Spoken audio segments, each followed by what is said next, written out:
आप सभी का जो है झा सर के यूट्यूब चैनल पर स्वागत है। आज जो है हम लोग जनवरी माह के चौथे सप्ताह का जो गणित का साप्ताहिक मूल्यांकन है उसका हम सॉल्यूशन आपको बताने जा रहे हैं। यह सॉल्यूशन आपके लिए बहुत ही ज़रूरी होता है क्योंकि आप लोग अभी पढ़े तो हैं नहीं, तो कम से कम इसी बहाने पढ़ाई भी हो जाती है अपनी। ठीक है, चलिए बेटा देखते हैं। सबसे पहला क्वेश्चन इसमें आया हुआ था बट्टा। बट्टा के बारे में कहा गया है कि बट्टा के यहाँ पे 4 ऑप्शन दिए गए थे और कहा है चारों ऑप्शन में से बट्टा किस में होता है। तो बट्टा का मतलब क्या होता है पहले ये पता होना चाहिए। बट्टा का मतलब होता है छूट। जितना भी छपा हुआ रुपया होता है, जो अपन जैसे कोई भी चीज़ खरीदते हैं, जैसे अगर अपन पेन ही खरीदते हैं जिसके ऊपर 10 रुपये छपा हुआ है मान लीजिए और 1 रुपये अगर आपको बट्टा मिल रहा है तो 9 रुपये का मिलेगा आपको, तो वो छूट होती है। उस छूट को हम क्या कहते हैं? बट्टा। तो बट्टा क्या होता है? अंकित मूल्य में अगर विक्रय मूल्य को घटा दिया जाए तो जो बच जाता है वो बट्टा। ये कहने का मतलब जैसे मान लो 10 रुपये का सामान था, 9 रुपये में खरीद के लाद, कितना रुपये अच्छा फायदा हुआ? 1 रुपये का, तो वो हमारा बट्टा कहलाता है या छूट कहलाता है। ठीक है, बट्टा का ऐसे बहुत सारे मायने होते हैं, लेकिन बट्टा सामान्य तौर पर इसी प्रकार से लिया जाता है। चलिए, इसके बाद तुम्हारे पास प्रश्न क्रमांक दूसरा होता है। प्रश्न क्रमांक दूसरा हमारे पास कहता है उधार लिए गए धन पर जिस पर ब्याज लिया जाता है उसे खाली स्थान कहलाता है। उसे खाली स्थान कहते हैं या कहलाता है, जैसा भी प्रश्न था। तो प्रश्न में कहता है जो ब्याज अपन उधार लेते हैं, जैसे मान लो किसी दुकान में गए 5,000 रुपये उधार ही ले लिए, तो 5,000 रुपये क्या कहलाएगा? उसका मूलधन कहलाएगा। तो इसका उत्तर क्या आएगा? मूलधन। हमने यहाँ पे लिखा है मूलधन। इसके बाद तुम्हारे पास प्रश्न क्रमांक 3 है। बहुत ही सरल सा प्रश्न था ये प्रश्न हमारे पास कहता है कि एक मशीन जो है 8% बट्टे पर 1748 रुपये में बेची जाती है। मशीन का अंकित मूल्य ज्ञात कीजिए। अब प्रश्न में साफ साफ लिखा है मशीन का अंकित मूल्य ज्ञात करना, यानी कि जो व्यक्ति है सामान को पहले खरीद लिया, उसको पता है कि इतना रुपया देना है दुकानदार को, ये रुपया देना है, तो छूट कितना परसेंट मिला है? 8%। तो पहले कितना रुपया छपा था उस पैकेट पे ऊपर, या उस मशीन के जो प्रिंटिंग रेट था वो बताना है अपने को। तो हम मान के चलते हैं कि उसका प्रिंटिंग रेट कितना था? x रुपये था। उसके ऊपर 8% बट्टा लिया, तो हमने लिखा x का 8%, तो x गुणित 8/100 करके उसको हल करेंगे तो 8/100 रुपये बराबर 2x/25, क्योंकि अपन 8 को काट सकते हैं, 4 दूनी 8, 4 पच्चीसम 100, तो ये आ गया आपके पास 2/25 रुपये, 2x/25, ये आ गया बट्टा। अब विक्रय मूल्य का सूत्र लगा देते हैं। विक्रय मूल्य क्या होगा? अंकित मूल्य ऋण बट्टा। अंकित मूल्य में बट्टा को घटाएंगे। अंकित मूल्य x था, उसमें मैंने बट्टा को घटा दिया 2x/25। मैं क्या 8x लिख लिया था जल्दी में, जबकि लिखना था 2x/25 को। ठीक है, तो ये हमारे पास आ गया 2x/25। इसका लघुत्तम लेंगे 25 से कम, 25x ऋण 2x बटे में 25, 25 में 2 जाएगा तो 23x आ जाएगा।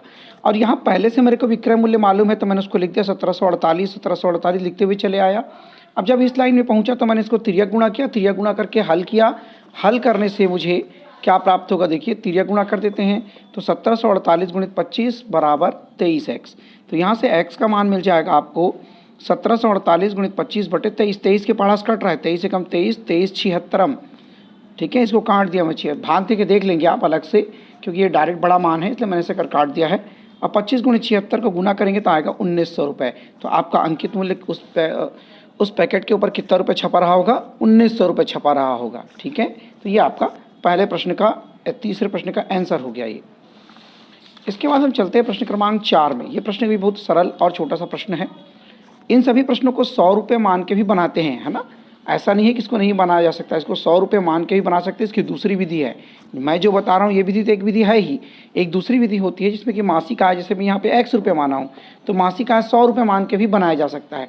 तो दोनों प्रश्नों में अलग अलग विधियों का भी इस्तेमाल किया जा सकता है, इसलिए घबराने की जरूरत नहीं है। अगर कोई दूसरी विधि बनाती है या बनाते हैं तो कोई दिक्कत की बात नहीं है। देखिए, यहाँ पे प्रश्न हमारे पास कहता है कि मोहन अपनी मासिक आय का 75% खर्च करता है और उसे 3,950 रुपये बचाता है, तो उसकी मासिक आय कितनी होगी? प्रश्न में साफ साफ कहता है कि मोहन जितना भी कमाता है उसका 75% खर्च कर देता है, बचाता कितना है? 3,950 रुपये। तो महीने में कितना कमाया ये निकालना है। तो इसके लिए हम क्या करेंगे? मैं लिख दिया पहले मोहन की बचत इतना है, खर्च कितना किया? 75%। अब 75% अगर खर्च कर रहा है तो कितना प्रतिशत बचाता है? स्वाभाविक सी बात है 25% बचा रहा होगा। क्यों 25% बचा रहा होगा? क्योंकि टोटल कितना होता है? 100%। 100% में से उसने 75% खर्च कर दिया, तो क्या बचा? 25%। मैंने घटा के निकाल लिया। मान के चला मासिक आय कितना 100 रुपये, नियम को लगाया। बचत कैसा होगा भाई, तो मासिक आय का 25% क्या होगा, बचत होगा, क्योंकि उसने 25% बचाया है। मासिक आय का 25% क्या है, उसकी बचत है। बचत का प्रतिशत मालूम था मेरे को, तो उसका फ़ायदा उठाया। मासिक आय कितना है x, तो x गुणित मासिक आय x का 25% लिख दिया, 60 कट। चलो x गुणित 25/100। अब इसको हल करना है। अब हल करना सभी को आता है, फिर भी मैं थोड़ा सा बता रहा हूँ। 3950, ये 25 को काटेंगे, 25 से कम 25, 25 चौं 100। अब ये हमारा मान जो है इस 4 का गुणा इधर हो जाएगा, तो ये 4 का गुणा इधर करने से 39,500 3950 गुणित 4 बराबर x। इसको गुना कर दिए तो 15,800 रुपये आ जाता है, जो कि आपका मासिक आय हो जाता है। उसने बोला ना मासिक आय निकालो, तो ये हमारा मासिक आय हो गया। आप देख सकते हैं इस उत्तर को मैं थोड़ी देर थोड़ा सा और स्क्रॉल कर देता हूँ ताकि आप इसको आराम से छाप सकें। बन जाएगा आप सभी से, ठीक है। देखिए बेटा, बहुत अच्छी सी बात है जो कि यहाँ पर ये परीक्षाएं हो रही, जिससे आपको क्या है, पढ़ाई हो रही इसी बहाने, कम से कम हर चैप्टर की पढ़ाई इसी बहाने आप कर रहे हैं, इसलिए बहुत अच्छी बात है। देखिए इसको आराम से पढ़ पढ़ के बनाइए। से भी तो आप छाप सकते हैं गाइडों से, लेकिन अगर आप इसको पढ़ के, देख के, समझ के बनाते हैं तो फ़ायदा आपको ज़्यादा होता है, इसलिए पढ़ना ज़रूरी है। इसलिए यूट्यूब में बनाने का मेन उद्देश्य यही है कि आप इसको थोड़ा बहुत तो पढ़ें। आप नहीं तो गाइड से कहीं कहीं से छाप के लाएंगे ही, लेकिन अगर इसको पढ़ के बनाते हैं तो आपको फ़ायदा होता है। देखिए प्रश्न क्रमांक 5 हमारे पास क्या कहता है, उसको देखें। प्रश्न क्रमांक 5 हमारे पास कहता है 10,000 रुपये का 10% वार्षिक ब्याज की दर से 3 वर्ष का साधारण ब्याज ज्ञात करने के लिए। इस प्रश्न को आप बचपने से पढ़ रहे हैं, इस 4वीं क्लास से आप पढ़ रहे हैं साधारण ब्याज निकालना, P गुणित R इंटू T/100 वाला, ठीक है।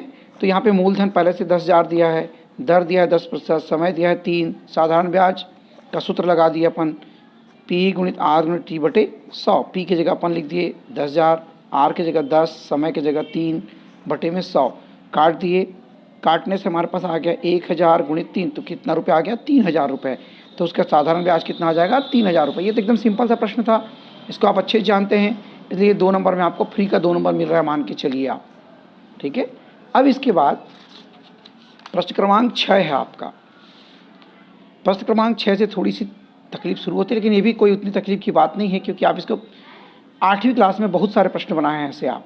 देखिए प्रश्न कहता है कि मूलधन 7,000 का दर 10%, समय 4 वर्ष हो तो मिश्रधन ज्ञात करो। प्रश्न में साफ साफ बोला है मूलधन कितना है 7,000, दर कितना है 10%, समय है हमारे पास 4 वर्ष, और मिश्रधन हमको निकालना। देखिए थोड़ा स्पीड में इसलिए बोलना पड़ता है, जल्दी जल्दी बढ़ाना पड़ रहा है, क्योंकि वीडियो बहुत लंबा हो जाएगा तो फिर आपको देखने में दिक्कत होती है उस समय। देखिए यहाँ पर हमारे पास A बराबर P 1 + R/100 n, ये फार्मूला है। इस फार्मूले में मैं आप देखिए P का मान 7,000 है, R का मान 10 है और n का मान 4 है। इन सभी चीज़ों को यहाँ पर मैं रख दिया। रखने के बाद देखिए 10 के पास 7,000, R की जगह 10 और n की जगह 4, 10 से कम 10, 10 दाम 100, कट सकता है ये, तो मैंने इसको काट दिया। अब 10 एकम 10 और 1 11, तो इतना ना समझ के सीधा समझिए, अगर यहाँ पे प्लस का साइन है तो 10 और 1 कितना आ गया 11, तो ऊपर में आ गया 11 और नीचे में कितना आएगा 10, सीधा सीधा। तो यह आ गया 11/10 की घात 4। अब इसको घात 4 होने के कारण इसको 4 बार लिखना पड़ा मुझे। अब कट रहा है, देखिए 1 0 0 1 0 0 1 0 0, काट दिए, बच गया 7। 11 11 में 121, 11 11 में 121 बटे में 10 है। अब इन सभी को मैं गुना करूंगा तो मिलेगा 10 10 24 87, माने कि 1,02,487 प्राप्त हो जाता है आपको, बटे में आ गया 10। 10 से भाग देना, इसको इसलिए नहीं काटे, अगर काटते पीटे करते हैं पहले तो बहुत परेशानी होती भाग देने में। अब यहाँ सीधा सीधा 1 अंक के बाद दशमलव लगा देंगे। ये देखिए मैंने 1 अंक के बाद दशमलव लगा दिया, तो हमारा उत्तर आ गया 10,248 रुपये 70 पैसे। ये आपका आंसर हो जाएगा, परफेक्ट आंसर है, कहीं कोई दिक्कत नहीं है, आराम से इसको बनाया जा सकता है। आप फिर से एक बार इसको देख लीजिए भाई। अब इसके बाद आएगा प्रश्न क्रमांक 7वां। यहाँ से आपको अथवा वाले प्रश्न मिलना चालू हो जाते हैं। 7वें नंबर प्रश्न से आपको हर प्रश्न में 2-2 प्रश्न है, जिसमें से कोई एक बनाना होता है। मैंने तो दोनों बना दिया है, आप उसमें से कोई एक को बना करके जमा करेंगे, सीखेंगे दोनों को, इसीलिए दोनों बना के दिया जा रहा है ताकि आप दोनों को पढ़ सकें, इसी बहाने आप पढ़ाई कर रहे हैं। देखिए 5,600 रुपये का 5% वार्षिक ब्याज की दर से 2 वर्ष का चक्रवृद्धि ब्याज ज्ञात कीजिए। प्रश्न में साफ साफ लिखता है इसका चक्रवृद्धि ब्याज निकालना है। अब चक्रवृद्धि ब्याज निकालने का सूत्र भी मिश्रधन के सूत्र से होकर गुजरता है। हम अगर पहले मिश्रधन का सूत्र मिश्रधन निकाल लेंगे और मिश्रधन में फिर मूलधन को घटा देंगे। तो फिर वही काम किए, P बराबर 5600, R का मान 5, समय बराबर 2, चक्रवृद्धि ब्याज, बार बार वही चीज़, थोड़े स्पीड में चलते हैं। A का मान, P का मान, R 100N, तो P का मान 5600, R का मान 5 बटे में 100 और यहाँ पे N का मान आ गया 2। 5 के पास कटता है, 5 एकम 5, 5 दूनी 10, 5 शून्य 0, तो क्या आ जाएगा 20 एकम 20 और 1 21, यानी कि 21 बटे 20। तो आगे आपके पास 21 बटे 20 घात में 2 है, तो इसके बाद मैंने 2 बार लिख दिया। 2 बार लिखने के बाद 0 से कट रहा है 0 0 0 0, 2 के पास कटता है 2 एकम 2, 2 से काटेंगे 2 दूनी 4 और 2 अट्ठे 16, फिर कटेगा 2 एकम 2, 2 से काट दिया तो आ गया 14, तो बच क्या गया 14, 21, 21। इन सभी को जब गुणा करेंगे तो आपको मिलेगा 6174 रुपये। अब आपको चूंकि उसने बोला है ये किसका मान आ गया, ए का मान आ गया। आप देख रहे हैं ऊपर से ए चला आ रहा है। उसने बोला चक्रवृद्धि ब्याज ज्ञात करने के लिए, तो हम यहाँ पे निकालते हैं चक्रवृद्धि ब्याज। चक्रवृद्धि ब्याज निकालने के लिए CI बराबर A माइनस P, मिश्रधन ऋण मूलधन, ये आ गया मिश्रधन, इसमें 5600 घटा दीजिए, आ गया 574 रुपये आपका आंसर। बहुत सिंपल सा प्रश्न था ये प्रश्न ज़्यादा अच्छा था अपेक्षाकृत किसी और प्रश्न से। फिर इसी का जो है प्रश्न क्रमांक 7वें का ही अथवा में एक दूसरा प्रश्न दिया हुआ है, जो भी आपके लिए उतना ही इम्पॉर्टेंट प्रश्न है। इस प्रश्न में लेकिन प्रश्न थोड़ा बड़ा हो जाता है। बड़ा इसलिए हो जाता है कि इसके मान थोड़े से बड़े दिए गए हैं और कुछ नहीं, बनाना सेम टू सेम है प्रश्न को, सिर्फ मान में अंतर है। वहाँ पे ये राशि दूसरी थी, ये राशि दूसरा, ये मान दूसरा है, बस चीज़ें वही है। तो काम वही कर दिए, 50,000 रुपये लिखें। ये मैंने यहाँ पे लिखा, देखो मूलधन गुणित दर गुणित समय लिखा हुआ है, तो मैंने मूलधन की जगह मान रखा P, R की जगह 15, 100, N की जगह 2, सब मान को रख दिया यहाँ पे। फिर वही काम, 15 5 के पास कटता है, 5 तिया 15, 5 दूनी 10, 5 शून्य 0। मैंने अभी थोड़ी देर पहले आपको सिखाया, ऊपर वाले को प्लस कर दो करके, तो 20 और 3 23, 23 बटे 20 लिख दिया मैंने फटाक से। अब इसको मैं 2 बार गुना करूँगा, 23 बटे 20 गुणित 23 बटे 20, क्योंकि घात में 2 है, साथ में 50,000 चला आ रहा है। ध्यान रखेंगे आप लोग जब लिखते हैं ना तो चिन्हों को बहुत गलत लगा देते हैं, कि जहाँ पर गुना लगा है वहाँ धन लगा देंगे। आप गुना स्पष्ट रूप से देखिए, गुना का चिन्ह है ना, तो इस चीज़ों को ध्यान रखेंगे, नहीं तो देखते पढ़ते कुछ और है, लिखते कुछ और है। ध्यान रखेंगे आप लोग। 23 गुणित 23 तो ये आ गया 529, काट सकते हैं, देखिए 0 एकम 0 0 0 0, 2 के पास कटता है तो यह आ जाएगा 250, फिर 2 के पास काटेंगे तो 125, तो हमने लिखा 125 और 23 हम 529 होता है। इन दोनों को गुणा किए तो हमारे पास ये उत्तर आया। इस उत्तर में मैं फिर से 50,000 को घटा दिया तो 16,125 रुपया आपका आंसर प्राप्त हो जाता है। अब देखिए 7वें में मैंने दोनों प्रश्न बताए, आपको दोनों में से कोई एक ही प्रश्न का उत्तर लिखना है, ठीक है। सीखना दोनों को है, क्योंकि परीक्षा के उपयोगी दृष्टिकोण से बहुत ही इंपॉर्टेंट प्रश्न आ रहे हैं आपके साप्ताहिक मूल्यांकन में। अगर आप लोग साप्ताहिक मूल्यांकन को अच्छे से तैयार करते हैं तो वार्षिक परीक्षा में आप बहुत अच्छे से नंबर ऑकर कर सकते हैं, ये मान के चलिए आप। प्रश्न क्रमांक 8 को देखें। प्रश्न क्रमांक 8 भी 3 नंबर का प्रश्न है। ये भी प्रश्न बहुत ही इंपॉर्टेंट प्रश्न है। ये जो प्रश्न दिया गया है इसमें, ये मैं बोलता हूँ कि वार्षिक परीक्षा के दृष्टिकोण से बहुत ज़्यादा इंपॉर्टेंट है। इसको अक्सर परीक्षा में पूछा जाता है, चाहे आप 8th क्लास में थे तो भी यही प्रश्न था, सेम टू सेम, और आपने इस प्रश्न को बनाया भी है। फिर भी देखते हैं प्रश्न क्या कहता है, कितने समय में 8,000 रुपये का मिश्रधन 9,261 रुपये हो जाएगा, जबकि ब्याज की गणना 5% वार्षिक चक्रवृद्धि ब्याज की दर से की जाती है। अब इस प्रश्न में मूलधन दिया है, मिश्रधन दिया है, दर दिया है, क्या नहीं दिया है, तो समय नहीं दिया है। तो हम चलिए समय निकालते हैं। तो लिख दिए पहले मूलधन, मिश्रधन, दर। क्या निकालना है भाई, तो समय निकालना है। हमने यहाँ पे सूत्र का इस्तेमाल किया, AP1 + R/100⁴n, वही मिश्रधन निकालने का सूत्र जो सब में लग रहा है। ए के जगह में ए का मान रख दिए, पी के जगह में पी का मान रख दो, ये 800 लिखा गया है, 8,000 रुपये होगा। और आर का मान हो गया 5, एन का मान नहीं मालूम, बटे में 100, 5 के पास कट गया, 5 कम 5, 5 दूनी 10, 20। अब फिर वही 20 से कम 20, तो 20 और 1 कितना हो गया 21, 21 बटे 20 घात में n। मैंने इस 8,000 को इसके नीचे में ला लिया, क्योंकि मुझे n का मान निकालना है तो इसके गुणांक को 1 करना पड़ेगा तभी निकाल पाऊंगा। फिर मैं देखो ये जो लिखा है 20,000 8,000, अब देखो इस 8,000 को मुझे 21 बटे 20 के रूप में लिखने का प्रयास करना है। अब दिख रहा है यहाँ 3 जीरो है, 1 2 3 जीरो है, यानी कि मेरे को लग रहा है कि घात 3 में काम बन जाएगा। फिर मैंने यहाँ पे 8 को देखा, तो 8 को मैं गुणनखंड के रूप में तोड़ूंगा तो 2 गुणित 2 गुणित 2, 2 दूनी 4 दूनी 8, यानी कि ये 8000 जो है समथिंग 20 गुणित 20 गुणित 20 के रूप में टूट सकता है। आप देख सकते हैं 2 दूनी 4 दूनी 8 और 3 ठो 0, तो ये 8000 आ जाता है। ठीक है, तो हम ऐसा करके सवाल को देखते हैं। अगर नीचे का मान परफेक्ट आ रहा है 20 की घात 3, तो निश्चित है ऊपर भी 21 की घात 3 आएगा। उसको करते रहने की ज़रूरत नहीं है, उसको समझ जाते हैं अपन। ठीक है, तो ये घात में 3 आ गया, यहाँ भी घात में 3 हो जाए। n बराबर कितना मिल गया, तुलना कर दिए तो n बराबर कितना मिल गया 3। ये लिखते समय मेरे से फटाफट में थोड़ी सी गलती हो गई। ठीक है, मैं दूसरे प्रश्न का 3, n बराबर कितना आ गया 3, अतः समय बराबर कितना आ जाएगा 3 वर्ष। ये आपका आंसर। बहुत सिंपल सा प्रश्न था और बहुत ही इंपॉर्टेंट प्रश्न है ये। इसको आप आराम से परीक्षा में जरूर बनाएं, वार्षिक परीक्षा के लिए भी बहुत ही इंपॉर्टेंट प्रश्न है ये। इसी के बाद प्रश्न क्रमांक इसी का जो है अथवा वाला प्रश्न है, ये भी बहुत अच्छा प्रश्न है। इस प्रश्न में शायद जो पेपर आया है आपका, वो पेपर में थोड़ा मिस्टेक है। यहाँ पर 1 से छपा है, जो कि उसको 1000 होना चाहिए मेरे हिसाब से। मैंने 1000 करके बनाया है। देखिए, कहता है कितने प्रतिशत वार्षिक चक्रवृद्धि ब्याज की दर से 1000 रुपये का मिश्रधन 1.5 वर्ष में 1331 रुपये हो जाएगा, जबकि ब्याज की गणना अर्धवार्षिक हो।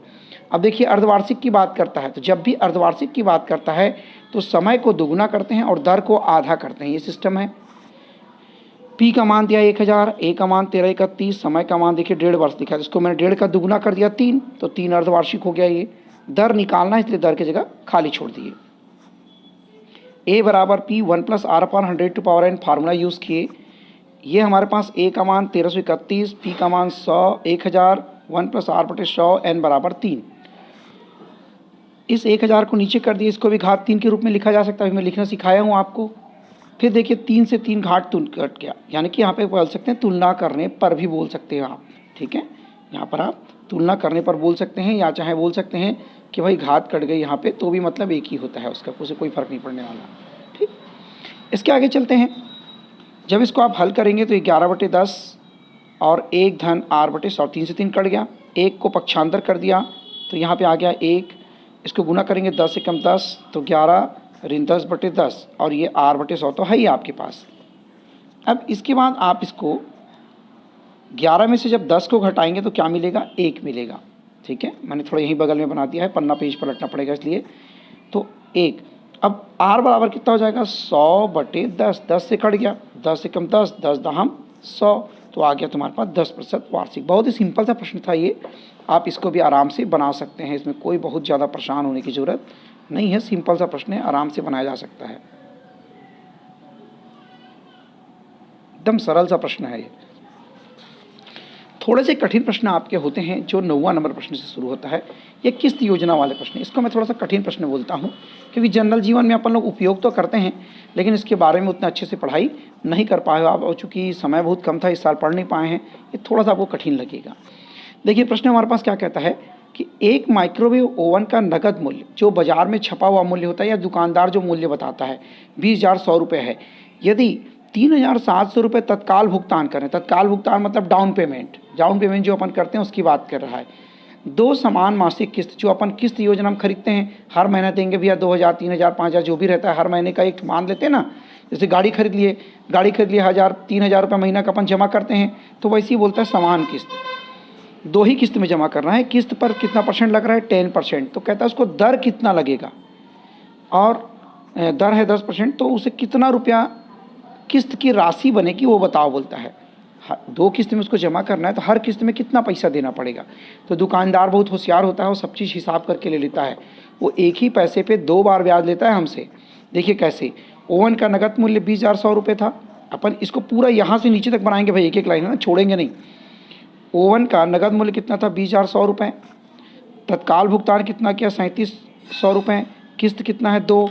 अब भाई हमको किस्त कितना होगा ये पूछा है, तो मान लिया एक किस्त कितना है, X रुपये का है, मान के चलते हैं, हमको तो पता ही नहीं है। तो कुल भुगतान, भाई पहले उसने 3,700 रुपये नगद दे दिया था, और 2 बार x रुपया दिया, तो 2x रुपये हो जाएगा नहीं, तो 2x। तो हमने दुकानदार को कुल कितना पैसा दिया, 3700 + 2x दिया। तो अब हम निकालते हैं कि दुकानदार को कितना ब्याज दिए। देना मेरे को कितना था, 20,100 रुपये, और दिया कितना हूँ मैं, 3700 धन 2x रुपये। थोड़ा x में थोड़ा अटपटा लगता है। फिर इसको सॉल्व करेंगे, ब्रैकेट्स ओपन करेंगे तो ऋण है तो ये जाके इसमें घट जाएगा तो मिलेगा 16,400। तो 2x ऋण 16,400 रुपये हमने उसको कितना दिया, ब्याज दिए हैं। जितना किस्त दिए थे उसमें से ये शेष राशि को घटा देते हैं, तो सीधा सीधा भी निकाल सकते थे, इतना ना घुमा के हम कह सकते थे 2 किस्त में जितना घटाया उसमें शेष राशि को घटा दो तो ब्याज भी निकल जाता है। ठीक है, फिर भी चलिए अब पहले माह का मूलधन, पहले माह में कितना मूलधन था भाई, जितना अपन जमा कर दिए उसके बाद जो पैसा बचा वो उसका मूलधन बनता है भाई। 20,100 रुपये का था, 3,700 रुपये दे दिए थे, तो 16,400 रुपये बचना चाहिए वहाँ पर। तो ये पहले माह का मूलधन हुआ। अब जब दूसरे महीना में अपन पहला किस्त जमा कर देते हैं, तो ये पहला किस्त जमा करने के बाद पैसा है 16,400 देना था, उसमें पहला किस्त घटा दिए, तो जो बच गया वो क्या हो गया, उसका फिर से मूलधन बना। तो कुल मूलधन कितना बना, एक बार 16,400 बना और एक बार 16,400 ऋण 100 रुपया बना, 2 बार मूलधन बना। तो कुल मूलधन कितना आया, इन दोनों मूलधन को जोड़ दिए तो 32,800 ऋण 100 रुपया मूलधन बन गया। देख सकते हैं आप, 2 बार पैसा ले लिया, दोनों महीने में उसी पैसे को ब्याज ले लिया। तो इसीलिए ब्याज वाले लोग ज़्यादा पैसा कमाते हैं, हमारे से उसी पैसे पे बार बार पैसा लेते हैं। अगर 10 किस्त हुआ तो 10 बार उसमें हमारे से पैसा लेते हैं वो लोग। देखिए 32,800 रुपये आ गया, इस 32,800 रुपये मैंने एक्स घटा दिया, तो दर कितना दिया 10%, तो ब्याज का सूत्र लगा देते हैं इसमें। ब्याज बराबर क्या होता है, मूलधन गुणित दर गुणित समय बटे 100। इस नियम को फॉलो कर दिए।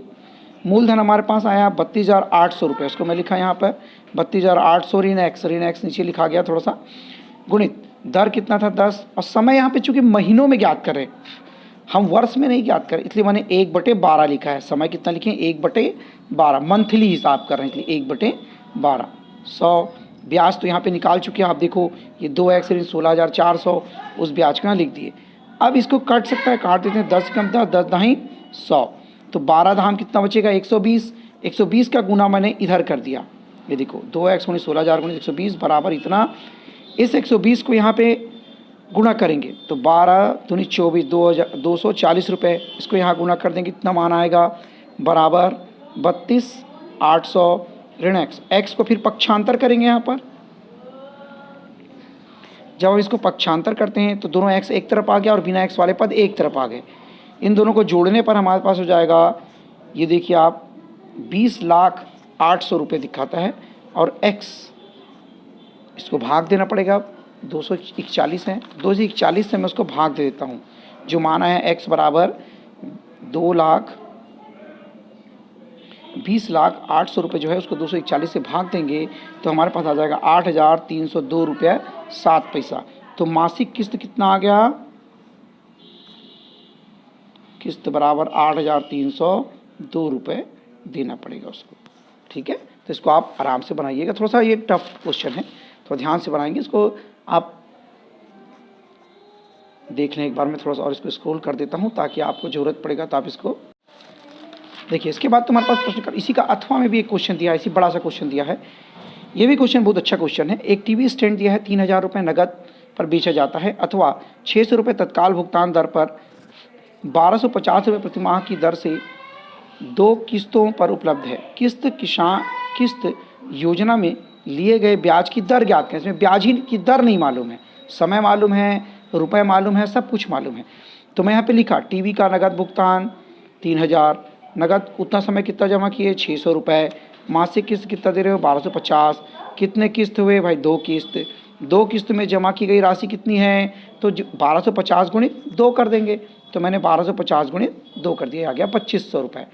ठीक, अब इस समय अपन देखते हैं कि नगद भुगतान जो किए थे उसके बाद कितना पैसा देना बच गया था। तो 3,000 का सामान था, 600 रुपये नगद दिए थे, तो 2,400 रुपये देना बच गया था। ठीक है, तो 2,400 रुपये घटाया तो कितना रुपये ब्याज बच गया 100 रुपये। भाई मैंने जमा किया है 2,500 रुपये किस्त में, और देना मेरे कितना था सिर्फ 2,400 रुपये, तो 100 रुपये ब्याज लिया ना दुकानदार ने मेरे से। ठीक है, तो ये 100 रुपये मेरा कितना आ गया, ब्याज आ गया। अब फिर वही पहले माह का मूलधन तो 2,400 रुपये आया, क्योंकि भाई 3,000 रुपये में 600 जमा किए थे तो 2,400 रुपये बचा। दूसरे माह का मूलधन निकालते हैं तो 2,400 रुपये में पहले माह का किस्त को जमा कर देते हैं तो 1,150 रुपये आ गया। अब जब अगला जो कुल मूलधन कितना रुपया हुआ, 2,400 रुपये भी मूलधन हुआ और 1,150 रुपये भी मूलधन हुआ। इन सभी को मैं जो है इसमें प्लस कर दिया तो 3,550 रुपये जो है हमारे पास इसका मासिक मूलधन आ गया। अब इसका फिर वही सूत्र लगा दिया, मूलधन गुणित दर गुणित समय बटे 100 वाला, तो मूलधन कितना आ गया 3550, दर कितना है आर, समय 1/100, ब्याज कितना लगा था 100 रुपये, तो 100 लिखा। अब इसको काट पीट कर देते हैं, जितना काट पीट हो सके काट पीट कर दो तो मान आपका बन जाता है। देखिए आप यहाँ पे कट पीट कर सकते थे, हल करो इसको तो 33.8% आपको प्राप्त हो जाएगा। ये आपका मुख्य रूप से राशि हो जाती है। आप लोग जो है प्रश्नों को अच्छे से देखें, पढ़ें, और मैं ध्यान रखेंगे कि आप इसको पढ़ के ज़रूर जमा कीजिए, बिना पढ़े नहीं लिखेंगे, पढ़िए।